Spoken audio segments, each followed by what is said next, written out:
E, realmente, nós temos talentos específicos, né? Temos habilidades diferentes. Natas. Cada um tem as suas. Mas, por exemplo, fazer amigos hoje é uma coisa fácil para mim e foi desenvolvida. Na moral, a gente busca bater na tecla de que não existe atalho. A nossa vida é feita por caminho. São escolhas que vão determinando a sua história. Qual situação, umas situações assim, eu quero que você conte aqui, umas situações inusitadas que você teve que colocar muito em prática, o que você aprendeu da sua inteligência emocional, da leveza, como que você entrou nela e como que você saiu dela. Mas eu acho assim, se a pessoa ela quer falar na internet e ela quer fazer um trabalho relevante, Ela pode esperar, não né? ache que ela vai ficar Recebendo só flores e recebendo aplausos. silêncio ou aplausos. Quem não gostar vai ficar em silêncio. Não, vai ter hater. Se você quer fazer alguma coisa relevante, vai ter gente que não vai gostar de você. Pensam ali que, às vezes, aquela pessoa só quer ser ouvida. Ela não está precisando de uma solução, ela só quer ser vista, ouvida e acolhida. Isso. Já aconteceu situação de alguém interpretar mal uma intenção sua de amizade e a pessoa achar que você estava dando abertura para ela querer algo a mais? Broncas quando eu faço uma coisa, Joyce, bota essa cabeça no pescoço. Ai, Fernanda, de novo isso? Achei que essa lição, pelo menos, você já tinha aprendido.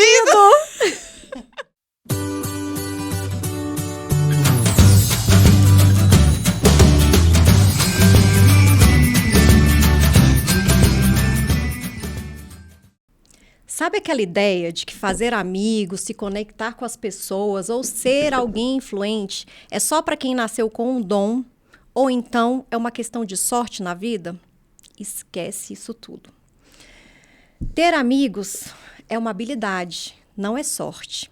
Aquela menina extrovertida, extravagante da roda de amigos, ou aquela criança que já nasceu cheia de carisma, não são sinônimos de pessoas com inteligência emocional, com conexões reais e amigos de verdade. Esse tipo de relacionamento que eu estou falando aqui para vocês, ele é desenvolvido por meio de treino, técnica e intenção. E você pode aprender. Para tanto, eu tenho uma convidada super especial. Ela tem uma presença fortíssima onde ela pisa. Tem um sorriso largo. Os olhos dela vai depender do que você quer que seja. Pode ser verde, pode ser cor de mel, mas eles brilham muito. Os seus cabelos são dourados, parecendo a reflexão da luz do sol. Mas ela vai muito além da beleza. Ela tem curiosidade, inquietude, discernimento e dedicação às relações humanas, às emoções. Ela já é uma líder nata, mas ela sempre busca se aprimorar por meio dos estudos. E assim como eu, ela acredita que há como nós desenvolvermos ferramentas para aprimorarmos as nossas relações. Isso não é papo de coach e nem de autoajuda barata. Isso vai fazer com que você se conecte melhor com os seus sentimentos, com as suas emoções e com o mundo. Seja bem-vinda, Fernanda Molina! Obrigada, Joyce. Obrigada por me receber aqui no podcast. Muito feliz em poder contribuir um pouco aqui, trocar com você, trocar ideias sobre relações humanas, muito além do que habilidades técnicas, né? Como seres humanos, temos que aprender a lidar um com o outro. E eu sou promotora de justiça, né? Já dei muito tempo consultoria para concurso e me apaixonei no meio do caminho por esse conhecimento, habilidades socioemocionais. Hoje eu faço um master em inteligência emocional, mas boa parte do que eu aprendi mesmo foi na tentativa e erro, na prática. Nos perrengues. Nos perrengues. Agora, Fernanda, eu reparei que seu nome é Fernanda Molina com Y. Da onde veio esse Molina diferente? Porque todo mundo que eu já tinha visto era tudo com a letra I. Por que o seu é Molina chique aí com Y? Isso aí foi um erro de registro do meu avô. Meu avô tem ascendência espanhola. Minha mãe, inclusive, morre de vontade de ter essa cidadania espanhola, mas até hoje não deu certo. Eu adoro o Brasil, então, assim, pra mim, não faz tanta diferença. Mas o meu avô foi registrado errado e aí gerou uma nova família que tem esse charme. Você já aprendeu a dançar castanholas? As sevilhanas, sim. Sim? Olha, qualquer dia eu quero uma palhinha, então. Vou te convidar de novo para dar dicas. Ai, adoro dançar. Pois é, e falando na sua mãe, na sua avó, eu eu sei que você foi criada por elas e que elas são mulheres, assim, que me representam, me remetem a muita força, determinação. Eu conheço a sua mãe, a sua avó ainda não tive o prazer. Me conta um pouquinho, assim, de como essa criação influenciou em você ter uma visão de si mesma e dos outros com essa humanidade toda que você mostra pra gente no dia a dia. Bom, eu fui criada pela minha mãe e pela minha avó, né? Sim. Um tempo eu até morei só com a minha mãe e um tempo eu morei só com a minha avó. E eu considero, de uma certa forma, que minha mãe foi a postura paterna e minha avó a postura mais maternal. Sim. A minha mãe era muito rígida, muito da disciplina, acolhia também, mas ela, para você ter uma ideia, Joyce, ela me ensinava as coisas de matemática, português, um ano antes do que a escola. Então, quando chegava na escola, Meu Deus! eu já sabia. Então, matemática, que era uma coisa em tese difícil, inicialmente eu tinha uma dificuldade, Você já como ela me chegava ensinava arrasando. antes, mas não é que eu chegava arrasando, né? Você chegava bem Em adestrada casa, e e era um treinada. momento de conexão com ela. Então, para mim, estudar ganhou um sentido diferente, porque era um momento que eu estava com a minha mãe. Então, eu aprendi muito cedo determinadas habilidades e vou muito além da matemática. A habilidade de ter que trilhar um caminho para alcançar um resultado. Ai, que legal, por um lado. A minha mãe, ela fazia uns caderninhos, sei lá, com umas 10 páginas que ela escrevia à mão, vários exercícios e falava, você só vai levantar dessa cadeira quando você terminar de fazer todos esses exercícios. Aí, isso era uma semana antes da prova. E você fazia? Eu não era nem doida de não fazer, senão era taca. E aí, eu tirava notas excelentes nas provas. Aí, minha mãe, uma época, também passou num concurso, foi morar fora, eu fiquei com os meus avós. Eles eram mais frouxos, teve uma prova de matemática que meu professor escreveu assim, 0. Nossa, aí minha mãe voltou, cortou as minhas idas para debaixo do prédio, minhas brincadeiras de pique-bandeira, polícia e ladrão, subir em árvore com as crianças, para eu voltar a estudar. E com esse mesmo professor eu tirei 10. E o método caderninho continuou. Só que ele não sabia que era o método. Esse professor achava que é porque eu sentava no fundão e falava, Joyce, tem que sentar aqui na frente. Porque quando minha mãe voltou, eu comecei a tirar nota 10. Ele não sabia que era o método do caderninho. Caderninho. A minha mãe, ela fazia um ditado comigo, português. Inicialmente eu não gostava tanto, né? Mas ela fazia um treinamento militar. Se eu errasse uma palavra, era 50 vezes que eu tinha que escrever. Ui, a minha era quase isso também. Eu falo que minha mãe daria certo para ser, não sei se é essa hierarquia do Exército, mas comandante-generala do Exército Brasileiro. O apelido da minha mãe era Sargento Megera. Ela falava, eu sou Sargento Megera mesmo, é para o seu bem. Eu falava, tá bom. E hoje eu dou graças a Deus, assim, porque foi ela também que, como ela me ensinou esse processo de conseguir as coisas, quando eu chegava meio triste em casa e falava assim, ai mãe, não deu certo tal coisa, ela olhava para mim, e era um momento de conexão profunda e falava assim, o que você quiser, se você se determinar e você trilhar o caminho, vai dar certo, minha filha. Então, ela me passou isso. E isso eu aprendi que você pode aplicar não só para os estudos e para a vida profissional. Você pode aplicar também para outras áreas da sua vida. Então, eu percebo que é uma grande sacada e boa parte das pessoas acha que o resto não, é o acaso, né? Eu tenho sorte. Assim, age de uma maneira impensada, deixa a vida me levar. A pessoa, por exemplo, nasce mais acima do peso, ou tem uma dificuldade, às vezes, inicial na escola, e aí fala, não, é porque eu não sou para isso mesmo. E, realmente, nós temos talentos específicos, né? Temos habilidades diferentes. Natas. Cada um tem as suas. Mas, por exemplo, fazer amigos hoje é uma coisa fácil para mim e foi desenvolvida. Pois é. Porque eu era uma criança tímida. Eu jamais imaginava. Eu achava que já era algo seu. Não. Eu lembro que, para vocês terem uma ideia, para você ter uma ideia, Joyce, com 16 anos, eu tinha tido várias amigas, hoje falariam tóxicas, né? Uma veio falar mal da minha mãe quando eu tinha 14 anos, eu falei, não vou continuar essa amizade aqui. E com 16, 15 anos mais ou menos, a minha melhor amiga do colégio, ela começou a dar em cima do meu primeiro namoradinho. E aí eu também rompi.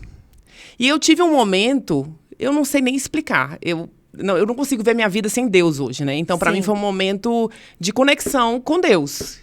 Em que eu senti agora, quem vai decidir quem são minhas amigas sou eu. E aí, eu comecei a me aproximar de grupos de maneira intencional. Analisando já o que poderia ter a ver com você. Isso. Se as trocas iam ser genuínas. Isso. E aí eu lembro que tinha um grupo no meu colégio que eu olhava para as meninas e falava, cara, eu acho que esse grupo tem a ver comigo. Só que as meninas não gostavam tanto de mim, porque eu andava com pessoas que não eram, assim, muito bem quistas, né? As pessoas não gostavam muito dessas meninas. E aí eu enfrentei uma certa resistência. Sim. E o que eu fazia? Eu insistia. Só que eu insistia não sendo a chata, mas insistia assim, leve. De uma maneira estratégica. Eu continuava ali próxima do grupo, falava, vocês querem, vamos fazer um grupo lá de filosofia, né, para apresentar um trabalho. E eu continuava ali, não, a gente não precisa de ninguém. Eu falei, não, mas eu acho que eu quero participar do grupo. Elas viam que você tinha muito a agregar e que você era diferente daquela galerinha que elas não gostavam tanto, ou que não gostava tanto delas. Mas no início não foi assim, não. Assim, eu tive que dar uma... Como eu até digo, me fingi louca. Eu percebia que não estavam assim me querendo tanto e eu continuava. E hoje são minhas amigas até hoje. Ah, olha É um grupo só. de umas 8, 9 meninas que Valeu a pena esse esforço. Valeu a pena. E para mim foi um momento, assim, falam de pontos de inflexão, né? Pontos em que sua vida é marcada, em que há uma transição ali. E ali aconteceu isso. Aham. Valeu a pena insistir. Pois é. E aí você foi crescendo. Eu sei da sua trajetória que você queria o concurso público. Você, como a sua mãe já tinha te ensinado, já foi se dedicando, estudando.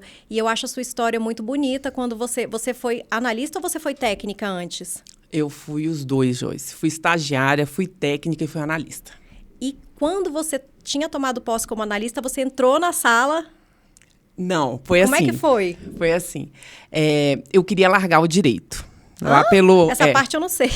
Então, eu fiz vestibular, como eu aprendia as coisas, boa parte das vezes, um ano antes que minha mãe me ensinava, eu tinha muita facilidade com isso no colégio, tá? E na infância. Depois a minha mãe não estudava mais comigo, não, mas eu já tinha feito a base. Sim. Então, eu tinha muita facilidade com exatas. E até hoje eu gosto até de matemática, raciocínio lógico e tudo. Mas, enfim, lá atrás, eu comecei a fazer as provas do vestibular antes, porque eu pensava, quando for a minha vez, eu já vou estar mais calma. Você aplicou a técnica da sua mãe, se auto-aplicou, já começou um ano antes. Só que nisso eu fui passando no vestibular. Aí eu passei no primeiro vestibular, no meio do segundo ano, para psicologia, e no final do segundo ano eu passei para direito. Uhum. Só que eu não achei que eu ia entrar na UNB, porque faltava um ano de segundo grau. E quando eu dei por mim, houve uma movimentação aí do universo cósmica, Deus junto. E uma semana eu estava no Sigma, que foi meu colégio. Na outra semana eu estava na faculdade. Eu acredito que o colégio entendeu por bem te liberar, porque já deviam ter a sua ficha, o seu histórico, que você tinha uma certa maturidade, não só com relação às matérias, mas emocional também. Falaram, ela já está apta a cursar um nível superior, será? Ai, não sei, porque teve uma certa resistência. Mas o resultado foi que eu fui para a UNB. Mas o direito, quando a gente chegou nas matérias que eram jurídicas mesmo, né? A turma chegou, eu comecei a me questionar se era isso que eu queria, né? Porque na UNB, na minha universidade, as matérias eram bem filosóficas. Sociologia, e eu gostava. Sim. Eu achava interessante. Aí quando chegou no direito, nossa, mas será que eu vou ficar aqui mesmo? E pensei em largar. Sim. Aí eu tive um insight, eu pensei, não, mas antes eu vou trabalhar em alguns locais, né, das profissões, para eu saber se de fato você quer continuar ou não. Isso. E aí eu fui, fui estagiar em tudo quanto é canto. Eu sou curiosa, né? Você estagiou também em escritório ou você foi só... O que você achou? Eu gostei. Dessa iniciativa privada, assim. Eu gostei, eu achava até que ia ser mais o meu perfil. Só que antes eu tinha estagiado no Ministério Público e eu gostei muito do Ministério Público. Sim. Então, eu estagiei com uma juíza, eu estagiei no Ministério Público daqui do DF, estagiei no MPF, que é o Ministério Público Federal. E eu gostei mais do meu trabalho no MPDFT, né? Como promotor de justiça. Sim. Como promotor de justiça. E não é só isso, eu gostava da vida dele, o que ele apresentava da vida para mim. Porque, por exemplo, se uma profissão, a vida não é uma pizza, né? Não. Você não pode achar que só separa, isso aqui é só profissional. Não. Né? Você tem que olhar todo aquele contexto. Sim. E a juíza com quem eu trabalhei, ela me passava uma fisionomia de profunda tristeza. E você associou isso com a vida da magistratura. Isso, foi a experiência que eu tive. Sim. E ela era uma mulher muito correta, muito comprometida. Mas, assim, não era aquela vida que... Te encheu os olhos. Porque ela era muito solitária, sabe? Ela passava uma expressão meio sofrida pra mim. E a vida é tão engraçada que depois além do estágio, eu fui trabalhar com ela quando eu virei analista. E aí eu passei pra promotor e ela falou, Fernanda, você fez uma ótima escolha. Olha só, Porque foi você guiada pode... pelo seu coração. Mas nessa sua jornada de passar de analista para promotora, você teve que estudar bastante. Essa vida de estudo, geralmente, ela é muito solitária. Como que você fez, assim, para tentar equilibrar um pouco os estudos com as suas amizades? Você sentiu muita falta? Você pedia socorro de vez em quando? As suas amigas entendiam as suas limitações? Como que foi, assim?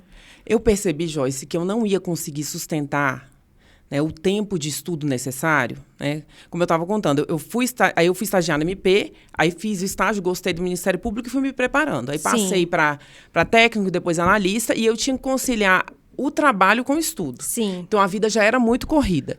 E o que eu resolvi fazer, né? Primeiro que eu me aproximava das pessoas que já tinham alcançado aquilo que eu queria e perguntava como faziam. Eu percebo que as pessoas têm vergonha de perguntar. Falam assim, mas vem cá, como é que foi que você fez? Eu perguntava, como é que foi que você fez para alcançar? Foi atrás de descobrir o caminho das pedras com quem já teve êxito. E hoje eu até falo para os meninos, quando eu dou palestra na escola, eu falo, na internet vocês têm uma possibilidade de se aproximar dessas profissões que são referências para vocês de uma maneira incrível. Então pergunta, às vezes as pessoas estão a uma pergunta de alcançar um sonho. Sim. E ficam com vergonha. Não né? pode. A vergonha é uma barreira.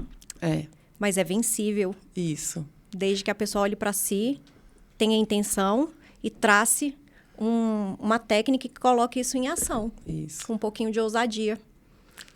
Aí, voltando para a sua pergunta, eu preenchi a minha vida com momentos de alegria. E momentos de alegria envolviam, né, eu estar com meus amigos também. Minhas amigas, principalmente, nesse percurso. Então, eu buscava estudar em bibliotecas, que aí eu não me sentia tão sozinha. Eu fazia conexões ali nos intervalos, né, focada.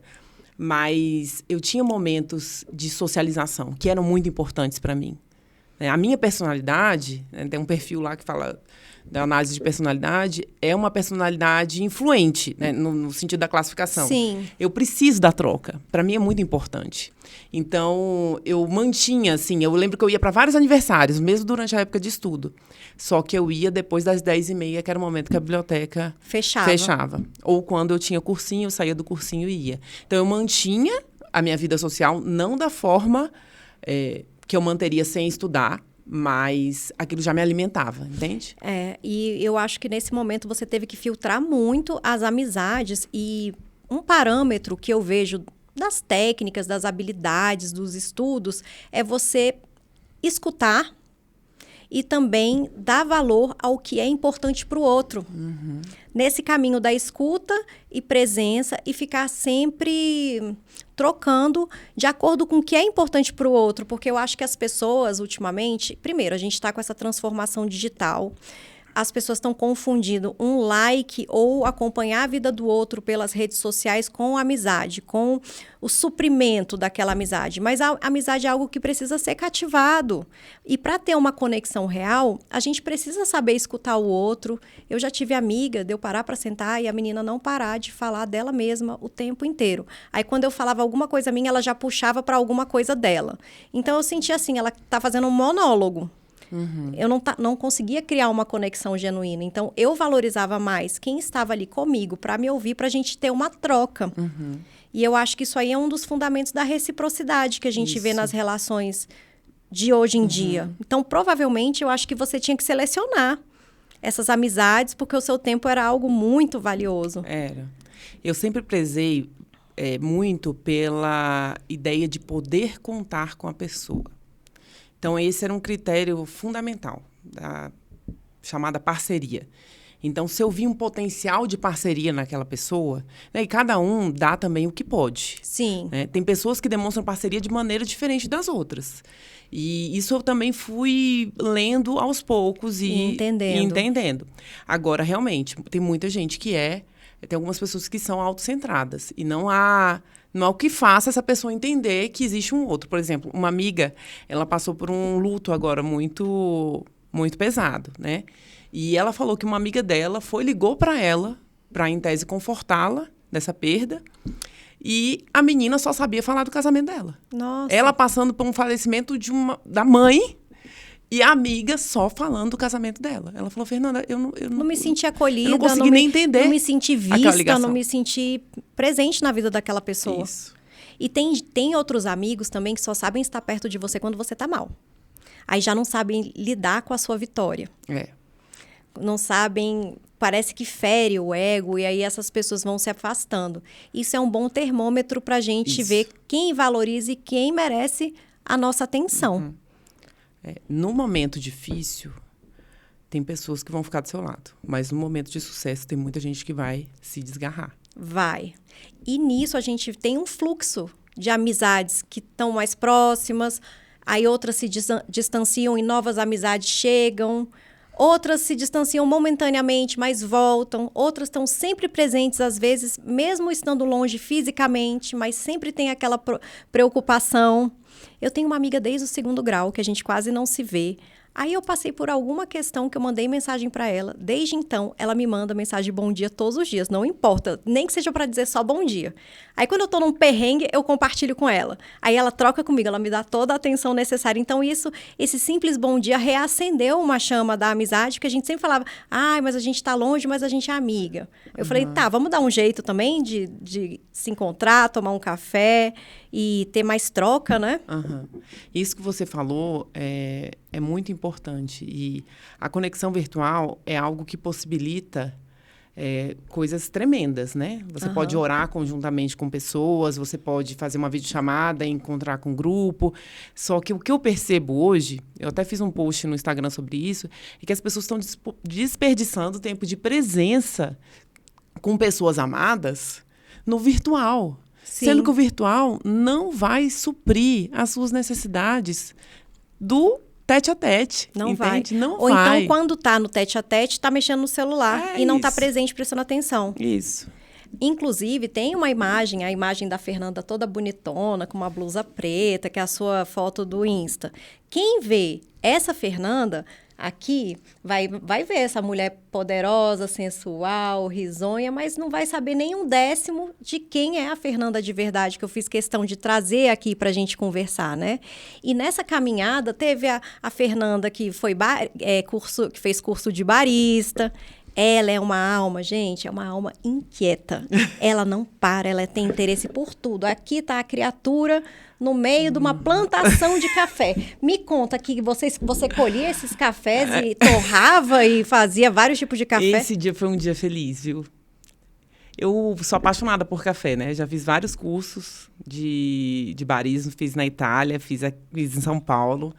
E esse dia foi uma visita a uma fazenda na Costa Rica, numa fazenda do Starbucks. Não era aquele Como Ser Uma Mulher para um cheiro de café? Não, aí a gente colocou essa música, Café com Aroma de Mulher, que tinha tal modo de gaivota, gaivotita. Gente! E ela cantava nas plantações, aí a gente fez até, eu e minhas amigas, quando viajamos de Vocês férias. Foram juntas? Nós fomos juntas. E aí, elas falaram, não, a Fernanda gosta tanto de café que a gente vai fazer essa visita na fazenda também.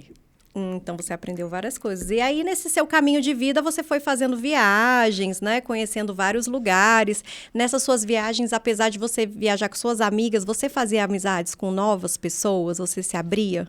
Sim. Porque, às vezes, eu acho que quando a gente viaja num grupo de amigos, a gente se limita um pouco. Aqui, você estava em Veneza. Venésia. E você não conheceu aí uns italianos gatinhos? Eu era casada nessa época. Essa época, então, você foi morar na Itália? Fui morar na Itália. Meu ex-marido quis fazer mestrado e aí eu falei, não, a gente vai dar um jeito. E aí eu tirei as férias que eu tinha acumuladas e fui com ele, aí só que a gente teve que voltar por conta da pandemia. E aí, nesse período que você passou na Itália, você aprendeu mais sobre liberdade ou resiliência? Eu acho que eu aprendi mais sobre resiliência. Foi, né? E me trouxe, mais uma vez, em mente a importância das relações sociais. Porque eu sou extrovertida e me conecto bem com as pessoas. Só que, para mim, não tem nada igual, Joyce, a esse Brasil nosso. É um calor humano. E essas relações que a gente faz aqui, sabe? Até o humor, porque eu gosto dessa troca bem-humorada. E com outro idioma, isso fica prejudicado, porque você não consegue nem fazer as piadas que você... Você pode fazer uma piada sem querer, falando uma palavra que lá é de piada pra gente não é, mas também pode fazer alguma coisa de muito mau gosto, sem saber o idioma. Então, a gente fica com um pouco de medo, né? Fora os hábitos, o jeito do pessoal de fora. Eu entendi nesse período que uma pessoa, para ela ser engraçada, ela tem que ter um domínio gigantesco daquele idioma. Senão ela não consegue fazer as trocas que trazem um humor verdadeiro, sabe? Que vem daquela conexão que aquela sociedade tem com aquela palavra, com as histórias. Isso. Com as emoções que aquela palavra suscita nas pessoas.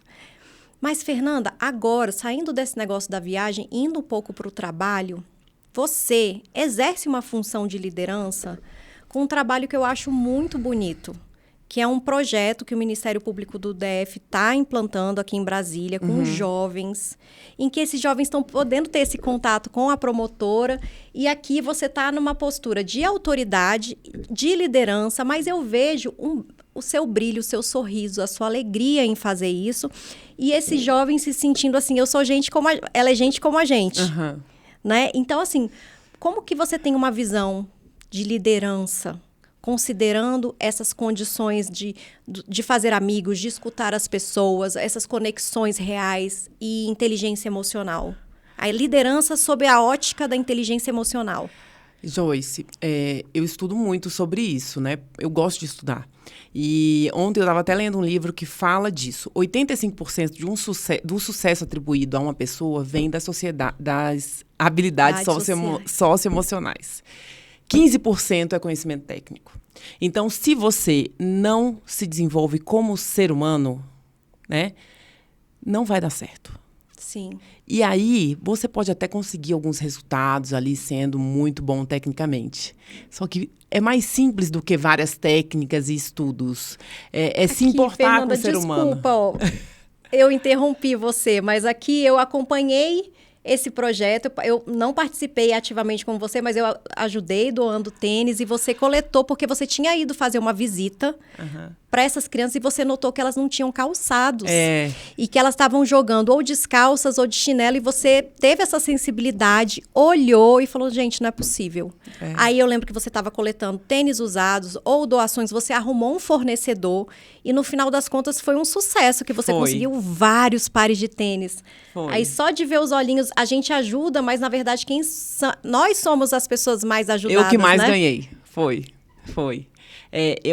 Eu vejo que o esporte salva vidas, sabe? Nesse livro aí, que é uma grande referência de inteligência emocional, aquele do Dale Carnegie, Como Fazer Amigos e Influenciar Pessoas. Sim. Eu falo que esse livro deveria ser estudado na escola, porque ele é tremendo. Sim. Que fala que nós temos, o ser humano tem duas necessidades. Maiores necessidades, né? Se sentir importante e se sentir pertencente a um grupo. Sim. E esses meninos, muitas vezes, eles são alvo dos traficantes. E o tráfico traz isso. Eles começam a se sentir importantes e são acolhidos. E se houver um trabalho das escolas e também no contraturno escolar, ocupando esses meninos, o nosso Brasil pode melhorar demais. Então, esse local que eu fui é um local de esportes, né, chamado Céu das Artes, até do governo aqui do DF, e em que as crianças vão praticar esporte ou tem aulas de artesanato, algumas coisas nesse sentido. E as crianças não tinham tênis. E aí eu fiz a campanha para ter tênis novos, né, doar tênis novos para eles. E foi muito bonitinho, porque eu acho também que muitas vezes as pessoas muito bem intencionadas doam tênis usados, e é maravilhoso. Só que eles ficaram muito felizes de ter a oportunidade de escolher tênis novos. Porque eles não têm essa possibilidade. Via de regra, não tem. Então, eles ficaram muito felizes, muito satisfeitos, sabe? Eles se sentiram vistos. Isso. Né? Então, eu estou observando que você está cercada de crianças, adolescentes. E voltando ao projeto Namoral, que eu te interrompi, você dá umas palestras. E o que você mais troca com esses jovens? Você dá algumas dicas falando assim que tá tudo na mão deles, depende deles, que eles têm que estudar mesmo, dá uns puxões de orelha e os feedbacks deles. Como que é essa troca, assim? Joyce, o Namoral mexe muito comigo, né? Eu comecei em 2017 com algumas palestras em escolas. O Ministério Público tinha um projeto chamado Cidadão contra a Corrupção. E aí foi desenvolvendo para virar um Namoral. O Namoral hoje é aplicado no DF em mais de 70 escolas e também em outros locais do Brasil está sendo aplicado. Mas hoje ele é um programa que ele é aplicado o ano inteiro, de acordo com um convênio que nós temos com a Secretaria de Educação. Então, os professores aplicam o programa. Mas o promotor vai um dia à escola e aí dá uma palestra. E aí eu vou, né? A escola, não só eu, né? A grande líder desse programa se chama Luciana Asper. Mas desde o começo ela sabia que era você. Ela nunca desistiu de mim. Eu Nunca. até mandei mensagem para ela semana passada, eu falo, Lu, eu não entendo. Como que você nunca desistiu de mim? Porque várias vezes eu falei assim, não, eu tô cansada, quero outras coisas. E ela continuava, assim, ela respeitava o meu espaço. É como se aquela pessoa tem uma visão tão certa de determinada cena que vai se realizar, que ela respeita o processo da outra, sabe? Ela sabia que você era a pessoa que tinha a ferramenta e habilidade ideais para estar naquele momento, naquele dia, naquele lugar, com aquelas pessoas. Tanto que esse projeto está ganhando proporções cada vez maiores e se tudo der certo, só quem vai ter a ganhar o nosso país é a sociedade. Isso, porque o que a gente busca trabalhar no projeto, no programa, né? Virtudes. Entender, fazer as crianças, os adolescentes, porque também vai vir o Namoralzinho. Hoje a gente trabalha com adolescentes, mas estamos construindo também um programa para as crianças. Ai, gente, que lindo. Chama Namoralzinho. E dali a pouco vai ser desenvolvido também. Mas que eles entendam, desde novinhos, que escolhas geram consequências. E que, claro, né? Tem crianças, adolescentes que têm um contexto muito desfavorável. Sim. Vivem em situações muito difíceis, muito tristes. Só que, aquela coisa, o mesmo pai alcoólatra pode ter um filho que nunca encostou, nunca vai encostar numa garrafa de álcool, e vai ter um filho que vai ter a mesma sina. E vai dizer, não, foi por conta do meu pai. Os dois podem virar e atribuir aquele resultado à criação. Então, no Namoral, a gente busca bater na tecla de que não existe atalho. A nossa vida é feita por caminho. São escolhas que vão determinando a sua história. E vocês estão semeando, plantando sementes baseadas nas virtudes, de uma maneira prévia, não é para apagar um incêndio. Então, vocês estão plantando coisas boas, fazendo a parte do poder público com essas pessoas que muitas vezes estão à margem da sociedade, não são vistas, não se sentem valorizadas e elas começam a ver esse lado bonito que elas podem desenvolver tomando as decisões certas. E eu acho que, às vezes, o promotor, ele fica muito distante, né? Aquela coisa assim, não, tenho um cargo jurídico. Tá, tudo bem. Eu vou te confessar, viu? A gente vê um promotor, um juiz, a gente fica um pouco com medo de conversar, de não falar besteira, do jeito que a gente vai se comportar. A gente já coloca uma figura de autoridade, assim. Então, e de pessoas um pouco... Por incrível que pareça, eu trabalho no Ministério Público, mas a sociedade como um todo vê como pessoas mais inacessíveis mesmo, que passam uma imagem de medo e tal. Só que eu acho que está na hora de humanizar, né? E que essas pessoas têm muito a ensinar pelo o que vocês veem, o que vocês defendem. Sim. Então, e um braço do Namoral, que para mim é fantástico, chama Promotor por um Dia, que a gente pega os meninos em algumas promotorias, em algumas escolas, e leva para as promotorias. E ali a gente, como eu estudo também outros temas, né? A gente traz novas referências para eles. Aquilo ali fica guardado. Então, tanto para aproximar o Ministério Público da sociedade, mas muito além do menino querer ser promotor de justiça, o que eu quero é mostrar para ele outra realidade. Sim. Que ele se inspire não só para ser promotor, mas no fotógrafo que está acompanhando o programa, no psicólogo que trabalha no psicossocial. Que tem N possibilidades e que ele pode fazer de acordo com aquela habilidade que ele Isso. ama, de coração e de verdade. Sabendo se promover, tendo o seu método, o seu foco, correndo atrás. Isso. Mas nem só de Fernanda séria, promotora, vive a vida. A gente tem uma Fernanda aqui na minha frente que ama um desafio. A criatura se foi fazer kitesurf. O que deu na sua cabeça que você foi lá pro Ceará e falou, eu vou aprender, olha aqui. Eu não tenho essa coragem, Fernanda. Eu tenho medo do vento me levar e eu não voltar mais. Joyce. Ou então eu caí de cara no mar, assim, ó. E isso daí, você não tem que ter muita força no braço, não, pra... Não tem, é jeito. Só que, assim, Menina, eu ainda não aprendi, não. Eu mas tô melhorando. Mas você fez umas coisas bem legais. Eu tô melhorando. Olha aí, as pernocas. Eu tô melhorando. Mas vou te falar, eu sou a nerd criada por vó de apartamento. Eu não podia botar o pé na grama, entendeu? Ah, Então, assim, pra eu conseguir ficar em pé nessa prancha, é porque eu sou obstinada. Enquanto boa parte das pessoas, em, sei lá, 10, 20 horas aula, conseguem, o meu foram uns 40, 50. O meu diferencial é que eu sou obstinada, entendeu? Mas eu sou que você descoordenada. Começou nas primeiras férias, depois você tirou umas férias só pra isso. E você foi sozinha. Ano passado eu fui 4 vezes. Aí, menina, eu tô achando que eram 2, já foram 4? Fui 4 vezes. Isso é obstinação. É. Fora isso, eu vi também que você é praticante. Olha aí, eu tomando maior solzão. Você é praticante. Desculpa. Nada, é porque eu vi aqui, eu não tô fazendo wake pelo wake, eu tô fazendo pra me ajudar no kite, entendeu? Ah, então não é nada à toa. Não. Tudo tem uma intenção. Porque eu te vi aqui isso é aqui em Brasília, né? No Lago Paranoá. É pra me ajudar a ter domínio do pé na prancha. E eu tô vendo sua carinha de felicidade. Esse daí, Fê, Aí é de tristeza. se for num lugar que não tenha jacaré, eu acho que eu topo ir com você. Me chama pra ir um dia. Nossa, eu você vou. vai se divertir. Ah, eu quero. Aí cai, aí entra água no nariz, aí você continua. Eu só não quero ir pra lugar que tenha risco de jacaré, Não, que eu tem morro jacaré de medo não, gente. dessas águas do fundo escuro que você não sabe o que tem lá Menino, dentro. o jacaré tem mais medo da gente do que a gente tem dele. Ah, entendi. Então você tá aí, você não largou desse sonho de ser kitesurfista também, Não, não? eu vou continuar.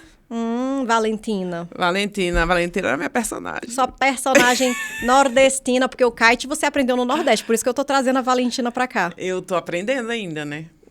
Eu morei 10 anos em Salvador, acho que eu não falei aqui, né?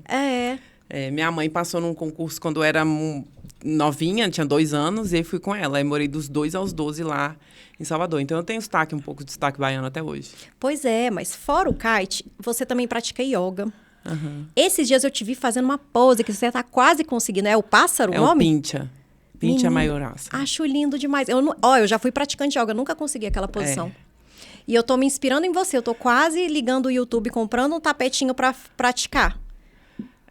Essa postura, como é que é o nome dela mesmo? Dançarino. Dançarino.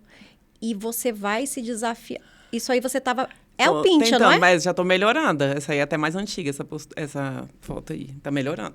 E você faz com uma professora embaixo do prédio, mas você também faz em casa Eu faço sozinho. mais em casa. Eu faço mais em casa. A invertida. Eu lembro que você estava aprendendo a fazer a invertida e finalmente Por isso conseguiu. que eu falo, gente, não dá pra gente desistir na primeira etapa. A minha mãe tava aprendendo a correr. Aí ela me ligou um dia e falou assim, Fernanda, Deus me livrou parar. Eu falei, mãe, mas tem um mês que você começou. Já vai Você só desistir? pegou o pior. Você só pegou o pior. Então, você não consegue nenhum resultado consistente na vida se você pega um mês e larga. Imagina, eu faço um mês Aí de yoga chega uma e largo. pessoa assim, ó, toda travada, com essa cara de plena, me falando que um mês é pouco, que eu larguei no pior. Eu vou falar, vai se catar. Não, mas isso aqui, eu comecei a fazer yoga em 2022. Quando eu comprei um curso de inteligência emocional. Eu falei, ganhei aqui esse acesso a essas aulas de yoga, vou fazer. Nunca imaginei fazer yoga na minha vida. Tive uma experiência na faculdade que eu odiei. Eu nunca imaginei fazer de novo. Eu falei, não, Deus me livre. Só que eu pensei, falam que faz tão bem. Eu sempre fui, assim, a pessoa que tem mais energia, mais ansiosa. Falei, eu acho que isso aqui pode me ajudar. E Joyce, é tremendo. Eu não me imagino hoje sem fazer yoga. Eu acho que ela te traz um centramento. Até por você ter esse perfil que você comentou, que é de ser influenciadora, muito comunicativa. Eu acho que ela te traz um centro para respirar fundo, fazer uma coisa de cada vez. O yoga, eu falo que yoga é mágico. Porque você pode aplicar ele para tudo na sua vida. E como que você acha que ele transformou as suas relações? Eu Qual o ensinamento dele para suas relações? Tem um princípio no yoga chamado ahimsa, que é não violência. Então, a postura pode ser difícil, mas você não pode forçar muito. Entende? É até onde o seu corpo vai, com respeito. Com respeito. Então, isso você pode aplicar nas suas relações também. E não só nas relações, no fluxo da vida. Sim. Sabe? Não que você não vá se esforçar. Eu falei muita coisa aqui relacionada a esforço e a persistência. Mas tem que ser suave. Pode ser leve, pode ser alegre, pode ser suave. Pode ser suave. Falando nisso, por exemplo, eu sei que você já passou nessa sua jornada uns momentos de perrengue. Que aí você, apesar de estar uma tempestade na sua cabeça, talvez a leveza tenha te ajudado. Né? Qual situação, umas situações assim, eu quero que você conte aqui, umas situações inusitadas que você teve que colocar muito em prática, o que você aprendeu da sua inteligência emocional, da leveza, como que você entrou nela e como que você saiu dela. Em alguns momentos da minha vida, eu tive que ter muito em mente onde eu queria chegar para continuar. E também tive que respeitar o que estava acontecendo, sabe? Uma vez eu estava falando no Insta, numa época que eu era mais falante, eu queria colocar até uns rios sobre essas coisas que eu estudo.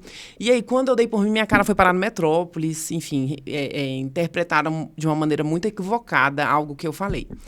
E aí eu recebi muitas ameaças, eu não estava preparada para aquilo. Eu vivendo no incrível mundo de Fernanda, eu nunca imaginei que ia ter essa repercussão. E aquilo me gerou muito medo. E foi foi um momento difícil. Só que hoje eu vejo que foi um momento de ganhos tremendos. Foi um ponto de virada na minha vida. Porque amizades se desfizeram e outras se fizeram. Houve um redimensionamento do meu trabalho. Foi um novo trilhar. Pessoas que eu não imaginava me apoiaram, outras pessoas me viraram as costas. Então, para mim, foi muito importante aquilo. Eu não estava exatamente preparada, né? Mas eu acho que ninguém tá, né? Mas eu acho assim, se a pessoa ela quer falar na internet e ela quer fazer um trabalho relevante... Ela pode esperar, não ache que ela vai ficar... recebendo só flores e aplausos. Recebendo silêncio ou aplausos. Quem não gostar vai ficar em silêncio. Não. Vai ter hater. Se você quer fazer alguma coisa relevante, vai ter gente que não vai gostar de você. A árvore que dá frutos leva pedrada. Então, assim, a pessoa que está disposta a entrar na internet, ela saiba disso. Falam que é até uma métrica. Você começou a ter hater, você está fazendo... Tá ficando famoso. Tá sendo bom, entendeu? Só que eu não estava preparada. Então, eu tive foi uma imaturidade o meu post. E emocionalmente eu não estava preparada para aquilo.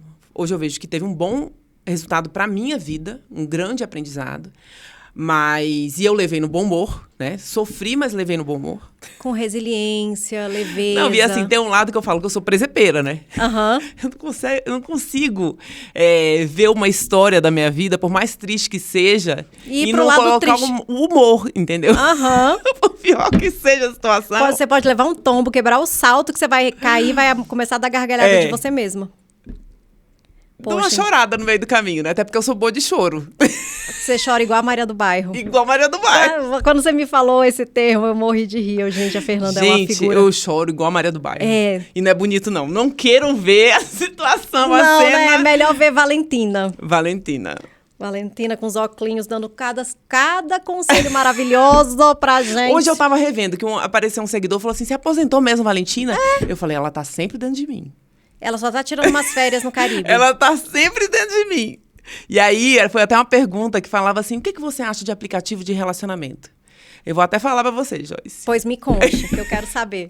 Aí Valentina dizia assim, gente, mas tem muita gente chata que implica com tudo. A pessoa quer se relacionar, ela não quer entrar no aplicativo. Ela não quer sair, ela não quer fazer nada. Como é que vai acontecer alguma coisa interessante? Vai o príncipe bater na porta da casa dela? O problema não é o aplicativo, o problema é tu que tá insegura. Pois Mulher, vai. entre no aplicativo, deixa de ser problemática. Passa um blush, um rímel, um gloss e vai adiante. Porque existem pessoas que realmente estão querendo só, aí a Valentina fala, só saliência, e tem gente que quer um relacionamento e tá tudo bem, entendeu? Mas você só vai saber vivendo. Você tem que saber filtrar. Sim. E tem que dar a cara a tapa. E outra, não vai ser todo mundo que vai gostar de você. Você não precisa de um monte de gente gostando de você. Não precisa se diminuir pra caber nas caixinhas e ficar querendo agradar todo mundo, não. Em regra. Então, as pessoas se abalam muito com o que não dá certo, sendo que você tem que continuar, sabe? As pessoas olham muito pro negativo e focam naquilo e mergulham. Agora, se elas começassem a olhar pro positivo, cultuar isso na vida, agradecer e seguir e se empoderar mesmo pra ir adiante, esse negativo ia ficar tão pequenininho perto das outras possibilidades positivas, nem que elas rissem da desgraça depois. Mas o importante é não parar. Brincadeira, né? Tem que levar na brincadeira, assim, as coisas que não vão funcionando. E aí pegar aquilo e não te deixar parar pelas coisas que dão errado. Porque a vida é assim, gente. Exatamente. Vai ter coisa que vai dar certo, vai ter coisa que não vai dar certo. Você tem que aprender, ver o que é. E tem coisa que, graças a Deus, que não dá certo. Porque imagine se tudo... com a nossa imaturidade e infantilidade, lá, a Joyce de 20 anos. Se tudo que você quisesse que desse certo. Não, era tudo diferente. Sabe? Suas escolhas profissionais, curso de faculdade. Aí lá atrás eu achava que meu mundo tinha acabado. Aí tá, chorei igual a Maria do Bairro. Tentei uns concursos também, não passei, chorei igual a Maria do Bairro, que eu tava assim na portinha de passar. Hoje eu tô assim, realizada.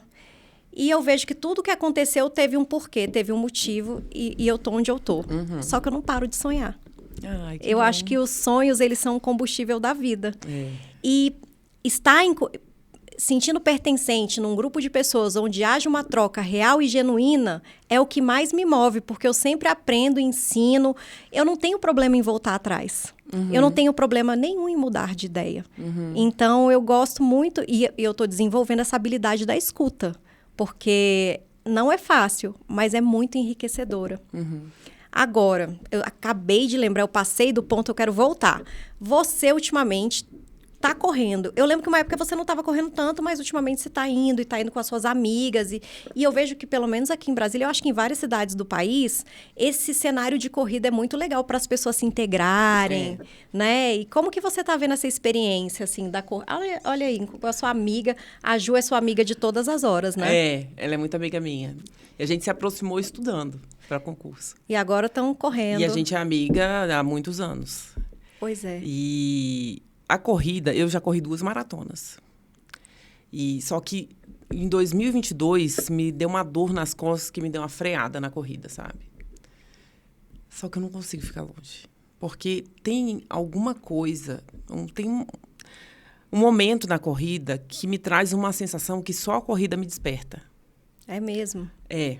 Ele está relacionado ao quê? É um cansaço? É a faca na boca? Como é que é? É como se fosse, assim, um momento de exaustão física tão grande que você chega a outra dimensão. Ao mesmo tempo, eu tive experiências de parceria na corrida que eu nunca tive na minha vida. Assim, eu tive muitos momentos de parceria, mas na corrida aparecem umas coisas... Por exemplo, na época que eu estudava para concurso, eu corria de vez em quando, uma prova ou outra, mas eu não fazia muita atividade física, assim, de uma maneira constante, não. E aí, uma vez, eu estava passando mal numa corrida, apareceu um senhor desses, que você fala assim, cara, corredor, baixinho, magrinho, e que parece que tá voando, né? Não tá nem correndo. Sim. E ele nunca via aquele homem, Joyce. Ele olhou para mim e falou assim, eu vou com você até o final. Nossa, não Fernanda, será que não era um anjo, não? Aí depois, em outra corrida, eu o vi, mas eu não lembrava o nome dele, eu só chamava ele de anjo. Porque ele foi comigo no ritmo. Aí chegou lá pelo 7º quilômetro, eram 10 quilômetros a corrida. Eu falei, não, mas eu vou andar. Ele falou, não, você não vai andar. Eu vou continuar com você. Você está conseguindo. Nossa, coisa linda. Você está conseguindo, a gente vai até o final. Eu falei, não, mas você pode acelerar, eu sei que você consegue mais. Ele falou, eu já corri tantas. Hoje eu quero fazer a diferença para você. E assim, ele não estava dando em cima de mim. Não era uma coisa assim, não, porque eu... Não era. Ele era um senhor. Ele foi ali... um anjo na minha vida, sabe? A São Silvestre também é uma experiência que eu falo assim, cara, todo mundo tem que correr a São Silvestre algum dia, assim, se puder, né? Sim. Porque ali é uma corrida tão mágica, todo mundo vai fantasiado, eu vi gente caindo na minha frente, as pessoas levantando. As pessoas não estão tão preocupadas, pelo menos, né, pelo que eu observei, com tempo, eu quero acabar com isso aqui, vou superar. É mais uma colaboração, todo mundo junto ali, dando o seu melhor, sabe? Então, a corrida também me coloca em contato com essa sensação de estamos aqui para crescer e contribuir. Comunidade. Não adianta eu achar que eu sou sozinha no mundo, olhar só pro meu umbigo, se eu não estiver servindo. Perfeito, Fê. Entendeu? Apesar de ser um esporte em tese individual, né? Eu quero começar a correr. Para quem quer começar com as suas técnicas aí, o que que você indica? O que eu indico? Querer, primeiro, né? Querer e ter Decisão. paciência. Mas ter paciência, você vai começar correndo e andando. Mas não parar, né? Correndo e andando um pouquinho, 2 vezes na semana. Você começa assim, correndo e andando. Mas, gente, a pessoa ela não pode olhar já para a situação e falar, não quero correr 10 quilômetros. As pessoas se desesperam, entende? Para fazer uma postura de yoga, você não começa ficando de cabeça para baixo. Não é de uma hora para outra. Não é. A gente quer perder os quilos em 2 semanas, 1 mês, né? E quer tudo para ontem. Então, assim, você já participou nesse cenário, pensando em corrida, em comunidade, você já participou de algum clube de corrida? Já participei de O alguns. que você extraiu dessa experiência? Quando um profissional, né, te passa um planejamento, aquilo ali te dá mais... fica mais eficiente o treino, né? Porque ele vai passar um treino específico para você e acaba que você tem um acompanhamento. E né? tem umas metas mais factíveis com um profissional passando, né? Você vai dizer Você o fez que amizades nesse clube de corrida? Não, porque eu acho que era meio... Fiz algumas, mas eu era meio solitária na corrida, sabe? Então Você não fazia muita questão de trocar Não. ideia? Você não estava lá para fazer amizade, você estava lá para atingir suas metas? Não sei, na academia, eu sou muito sociável, mas na academia, em esporte de corrida, assim, eu nunca fiz muita amizade. Fiz alguma ou outra, né? Mas não... Porque o que acontece? Tinha até, nessas assessorias que eu participei, alguns encontros para as pessoas correrem juntas. Só que acabava que eu corria com alguma amiga minha, que já ia para lá, amigas de outros locais, entende? É por isso que eu acho, às vezes, vale a pena a gente se aventurar em viagens ou em algumas situações sozinha, para você dar abertura para conhecer pessoas novas. Porque quando a gente anda sempre com uma amiga específica, eu já tive uma amiga que era o meu grude para cima e para baixo. Só que uma vez essa menina, do nada, se afastou de mim. Eu fiquei muito triste, eu vivi um luto como se fosse um fim de um relacionamento. Mas... o tanto de amizade que surgiu, o tanto que eu me abri para o mundo, que eu fiz um milhão de coisas, tava assim, não tava no gibi, como uma expressão antiga que a gente costumava utilizar, né? Então, às vezes você pensa, poxa, eu não conheço ninguém, eu não quero ir, eu tô com vergonha. Às vezes você sair daquilo que é previsível pode abrir uma série de oportunidades, né? E assim, nesse contexto, a gente resumindo a nossa conversa sobre a sua história de vida e os ensinamentos de Dale Carnegie, que ele lançou esse livro em 1936. Tem a escola dele, que treina pessoas, habilita pessoas, e que a gente sabe que isso não vale só para o campo profissional. O que você pode compartilhar aqui conosco, você que é uma estudiosa, profunda, pesquisadora, que desenvolve N ferramentas, o que a gente pode extrair de melhor desse livro para as nossas relações? Eu tenho 3 aprendizados aqui para passar, né? Se eu puder contribuir de alguma forma com as pessoas. Postura. As pessoas, para elas já alcançarem determinado resultado, elas têm que se portar como profissional relevante naquela área, né? Ou ainda que não seja profissionalmente, ou qualquer que seja a meta, ela já tem que adotar uma postura vitoriosa, né? Além desse livro, tem o livro O Poder da Presença, ou esse outro que eu li na época que eu fazia Tribunal do Júri, que é Como Convencer Alguém em 90 Segundos. É um livro profundo de oratória. Tem esse título midiático, só que é excepcional. Ele fala muito da postura. Você se colocar com o peito aberto, numa postura já de eu estou aqui para dar o meu melhor. E eu já ouvi até falar mais ainda. Além dessa postura, você sentir quais são os sentimentos, sensações, cheiros que podem vir na sua cabeça, você vivenciando mentalmente aquela situação. As pessoas, elas esperam alcançar determinado resultado, né, para ser aquilo. Só que elas podem começar a entender que elas já podem viver aquilo antes de alcançar, entendeu? Já se sentir aquilo. Né? Então, a visualização, por exemplo, ajuda muito nisso. Mas mais do que a visualização, né, das dicas aí, se você começar a se portar como uma pessoa que se respeita, uma pessoa que tem valor próprio, muito além de, não, eu vou esperar sentir, não. Você pode modificar o seu físico para ir modificar a sua mente. E tem estudos que falam que o nosso corpo, inclusive, libera substâncias quando a gente até coloca uma posição, uma postura mais ativa, se impondo mais. E aí a gente vai adotando, porque a gente pensa, fala e age. Pelo menos é essa a lógica que eu vejo.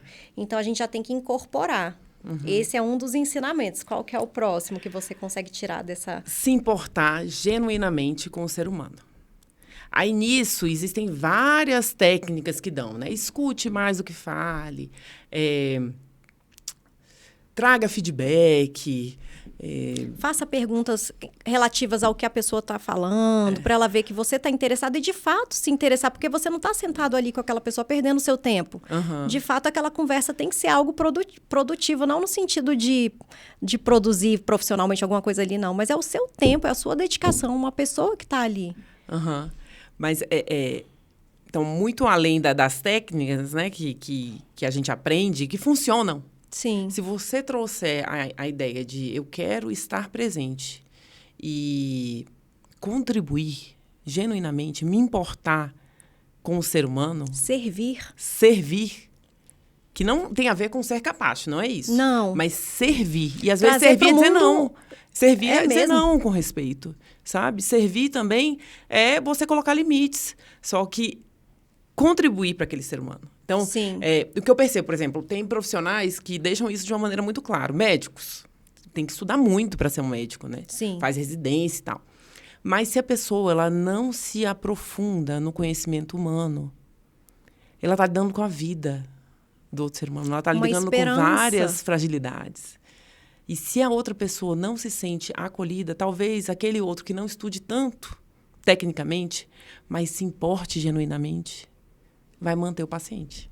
E vai trazer até mais vida para o paciente. Com certeza. Sabe? Então, essas habilidades são muito importantes, né? A questão da postura, da incansável vontade de contribuir com o outro ser humano. Né? E a habilidade de ouvir. Ouvir. Né? Cada um tem uma história linda para trazer. E as pessoas, às vezes, já querem ouvir para falar. Já ouve, já está traçando aquele preconceito que ela tem na cabeça e já quer cortar o outro, já quer rebater. E não pensam ali que, às vezes, aquela pessoa só quer ser ouvida. Ela não está precisando de uma solução. Ela só quer ser vista, ouvida e acolhida. Isso. Aí tem alguns capítulos que ele fala, acho que umas 3 vezes sobre isso, de ouvir. Ouvir. E a gente está precisando, porque falar, até papagaio fala. E a gente tem visto tanta baboseira, tantas fake news, tantas falas destituídas de embasamento. E muita gente acredita. Né? E acaba que na internet tem uma certa facilidade, né, de você virar a autoridade. Se você tiver um vídeo que viralize, aquela pessoa sai falando um monte de coisa. E muitas vezes sem embasamento científico nenhum, sem nenhum tipo de resultado. E a mentira vira uma verdade. E aquilo vira uma verdade. Eu estava ouvindo um vídeo, uma palestra hoje da Lucelena. Galvão. Sobre sincronicidade. Eu gosto muito desse tema. Eu também adoro. E ela falando de virtudes, né? E como é importante as pessoas falarem disso. Então, mas você não precisa falar disso de uma maneira chata. Não. Agora eu vou falar de respeito, de ser maçante. Você pode trazer exemplos concretos. Histórias. Né? Metáforas, coisas engraçadas. Isso. Jesus fazia isso. Fazia com toda a sabedoria dele. E eu não sei, eu vejo Jesus como... Eu imagino que ele devia ser muito bem-humorado, sabia? Eu estava lendo a Bíblia esses dias, eu falava, gente, mas Jesus tem cada tirada. Eu fazia uma ideia tão diferente dele quando eu era criança, que eu fazia as leituras. Eu vou falar isso aqui só para ver o que o pessoal vai Tu dizes. Alguém fala alguma coisa, tu dizes. Você que tá falando isso, meu filho. pense o que você quiser. Aí, opa, tacou a bomba pro outro. Eu imagino ele muito engraçado. Assim, não engraçadão, mas ele bem-humorado, sabe? Aquele humor meio crítico, meio ácido, nas horas certas, né? Que precisa dessa assertividade. Isso, eu imagino. Mas a gente já está chegando ao fim e a gente tem que fazer um bate-bola que você vai me responder com a primeira coisa que vier na sua cabeça, que é o quadro Pozinho de Pirlim Pim Pim com a Joy, e que você não pode escapar com esses seus olhos cor de mel ou verde, depende do que eu olhar para eles. Eu tava achando que eu ia conseguir escapar. Nananina, não. Então vamos lá. Fê, primeira pergunta. Entre disciplina e intuição, para onde você vai? Cara, Fernanda de antigamente diria disciplina. Hoje eu digo que é intuição. O coração tá falando bem alto. Hoje é intuição. Até para escolhas de trabalho, eu uso muito minha intuição, sabia? E depois eu parei de prestar atenção, até nos meus estudos eu usava intuição. Só que eu não sabia que era intuição. Essa intuição eu acho que é um pouco de sabedoria também, né? História de vida, experiência, aí vem ali a intuição. Eu vejo que intuição, ela está muito ligada também à sua área de conhecimento, sabia? Quanto mais você estuda determinada área, mais intuitivo você vai ficar relacionado àquilo. Então, eu estudava uns temas que eu achava que ia cair. Hoje eu vejo isso, e era minha intuição. Olha e eu só. acertava. Fernanda, você desenvolvendo essas habilidades de fazer amigos, influenciar pessoas, onde você chega, você é uma pessoa admirável. Já aconteceu situação de alguém interpretar mal uma intenção sua de amizade e a pessoa achar que você estava dando abertura para ela querer algo a mais? Me responda. Já aconteceu. E como que você fez para sair dessa saia justa? Joyce, já aconteceu, mas não é tão comum, porque eu acho que eu imponho muito respeito. É uma autoridade que vem de você. Eu falo que eu tenho uma cara de malvada quando eu tô, assim, sem falar. E parece que até eu tenho que destravar a cara de malvada de uma maneira intencional quando eu quero ser mais aberta, sabe? Eu acho que você tem uma característica que eu acho muito positiva, inclusive, é de colocar sua opinião. Uhum. Pode ser sua amiga, até nós duas, em várias conversas, eu falava, e você, não é bem assim, não é assado. Uhum. Quando você está num ambiente social e alguém chega perto de você para falar mal ou para fazer crítica a alguém que você gosta, qual é a sua postura? Eu já tive problemas com isso. Hoje, eu sou mais de escutar e ver, se me perguntarem, eu vou colocar o limite, porque eu não vou ficar calada diante disso. Mas já teve uma conhecida minha que estava falando mal de um rapaz, por exemplo, que não é nem meu amigo, é meu conhecido. E aí eu virei para ela e falei assim, eu não vou admitir que você fale mal dele na minha frente. Eu admiro muito a história de vida dele e eu não estou entendendo por que você está querendo desqualificá-lo. Isso me gerou um problema. Sim. Mas eu não quero que isso se torne confortável. Não que eu não erre e não caia, né, em falar mal de alguém, porque nós pecamos e fazemos várias besteiras, né? Uhum. Só que realmente não é um tipo de tema que me atrai. Sim. Então, eu acho que é uma forma interessante de fazer uma fofoca morrer. Ou você ouve e não repercute e não fala, não expressa qualquer opinião que a pessoa que está falando provavelmente vai ficar sem graça. Ou então você elogia a outra pessoa, que é o alvo da fofoca. Pode ser uma forma bem eficaz de matar a fofoca, tirar esse círculo vicioso. Uhum. E deixar as nossas relações mais genuínas, mais positivas, né? Ou às vezes até perguntar para a pessoa, por que você está falando isso? Por que isso te incomoda? Eu vejo hoje que, mais do que confrontar, fazer perguntas para a pessoa... Pode fazê-la refletir e ver que isso é um problema dela. Porque nas nossas relações, o legal é que elas funcionam muito como espelhos, né? Isso. Quando a gente critica alguém, às vezes é uma qualidade, um defeito nosso que está incomodando, porque a gente está vendo isso na outra pessoa. A gente é espelho puro. Fernanda, quando você se pega tendo um pensamento ou uma atitude que está querendo sabotar um ideal seu, como você é uma pessoa que se auto-observa muito, qual é a primeira medida que você toma para lidar com isso? Ai, gente, é difícil, né? Eu vejo assim que o nosso desenvolvimento é como se fosse um caracol, um labirinto. Você acha que vai melhorando, aí você cai de novo. Vai melhorando. Assim, melhorando no parâmetro... no meu sentido de desenvolver virtudes. E quando eu vejo, eu caio de novo. Né? Desenvolver, por exemplo, domínio próprio, Às vezes você cai numa fofoca, quando você vê, até quando... Hoje, o que eu busco, Joyce, é pedir sabedoria a Deus. Se conectar Todo com o dia nosso de Criador, manhã. a nossa energia criadora. Eu tenho uma colega de trabalho, trabalha na Moral comigo, maravilhosa, ela chama Cleia, e ela fala de uma maneira muito amorosa. E como eu falo de uma maneira mais assertiva, eu admiro muito pessoas que falam assim, enfim.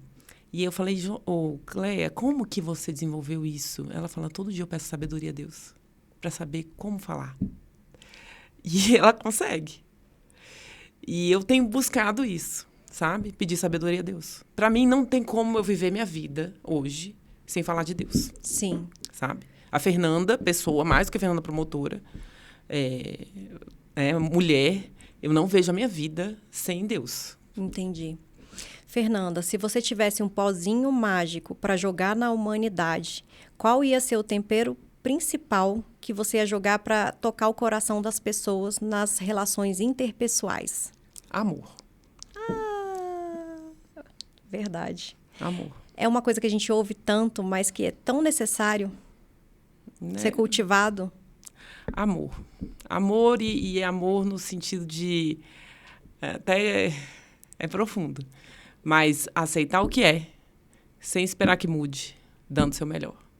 Porque o amor de verdade, ele ama o próximo, o outro, apesar de o outro ter aqueles defeitos. Porque todo mundo vai ter, né, Joyce? Todo mundo vai ter. Todo mundo vai ter. E a gente se desenvolve nesses caminhos de concessões, trocas, conversas, resiliência, aceitação. Uhum. Todo mundo vai ter defeito. E nós temos inúmeros. Inúmeros. Todo dia eu acordo falando, mais uma vez, Fernanda, você está caindo nessa. De novo, Fernanda. Ai, a minha mãe Fernanda, que eu diga... não é possível, de novo. Minha mãe é a primeira a me dar umas broncas quando eu faço uma coisa. Joyce, bota essa cabeça no pescoço. Ai, Joyce. Fernanda, de novo isso. Achei que essa lição, pelo menos, você já tinha aprendido. Não. Vai ter que voltar pro maternal 1 de novo. Fazer os exercícios todos de novo. Vamos lá. O importante é não parar. 50 vezes. Fernanda, eu quero agradecer muito a sua visita aqui no Talk Joy. Com certeza, cada palavra, cada frase, cada experiência compartilhada valeu e valerá ouro para mim e para a nossa audiência que está assistindo. E eu quero que você carregue no seu coração esses ensinamentos, que você tenha discernimento e intencionalidade nas suas decisões. Que você veio, sim, para fazer uma diferença nesse mundo. Não se esqueça disso. E se você gostou desse vídeo, compartilha, curte, se inscreva no nosso canal, manda para aquelas pessoas, amigos e amigas que estão precisando ouvir estes conselhos. Fê, muito obrigada por você ter vindo. Obrigada, Joyce. Foi maravilhoso. Também Quero amei. mais. Obrigada. Obrigada por me convidar, por me ouvir. Espero que possa contribuir aí com o canal, com todo mundo. Afinal, gente, você nasceu para brilhar. Essa é a frase de impacto. Eu acho que você devia até tatuar. Você nasceu para brilhar. Não se distraia. Não se distraia, jamais, porque a vida não para. Não.